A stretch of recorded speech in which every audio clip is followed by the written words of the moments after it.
A variety of sizes and thicknesses. What we're talking about here, 440 individual pads. These ones are 1mm thick. You can get them so that they're 2mm thick foam and then 3mm thick. The other thing that's good about this as well, we've got our bumper packs as well, where you get 880 pads as opposed to the 440. This is just great value for money, incidentally. And once again, the same again, 1mm, 2mm, and also 3mm thick foam. So that means you really can give depth. Once again, that real feel of depth, that three-dimensional effect you're going to be having on your cards.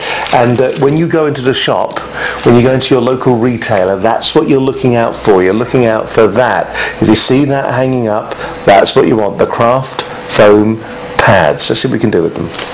Now these are fantastic because of the different sizes. You can use them for decoupage. If you don't want a really thick pad, you can just use the 1mm pads and you can get a lovely depth without just seeing all that pad, as well as using it for cards, etc. They can be used on all sorts of things, and so I'm just going to use it on some of these. Now these are fabric hearts. It's just really to show that you can. It doesn't have to be just for card. It can actually come off onto fabric as well. And they're quite easy to peel back, which is always a bonus when you're trying to get them off. There we go.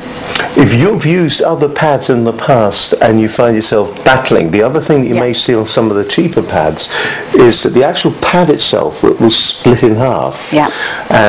Or you just can't get the backing off, can you? Well, these are made from a very high density foam. Oh, right. So that means that when you actually take the tops off, I've had them in the past where, you put them onto something and as you peel the backing off, it splits the pad in two. But because these are such a high density foam, that won't actually happen. So you'll still end up with one stuck to the piece and then one adhesive on the back. I must admit, I did hear that what Stix2 did before they actually went into production on these, they actually did ask crafters what they wanted from the product. They did, yeah. And also asked what wasn't right with other manufacturers. That's right. And while we're not trying to diss anybody else's products, I mean, remember, this is from the research that they have done to make certain that you're getting exactly what you want for your crafting hobby. It's to make sure that, that we can actually achieve what we need to achieve, rather than messing about trying to find product that work. So you know that if you're picking a Stix2 glue pack up, it's going to work.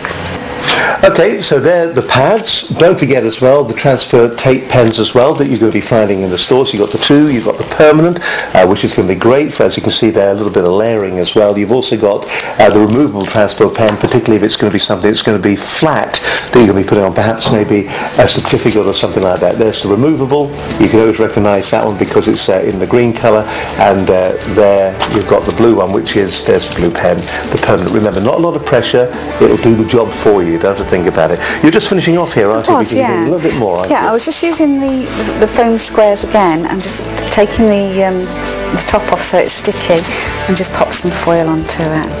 So now again you've got an embellishment that's quite quick and simple, but really very pretty.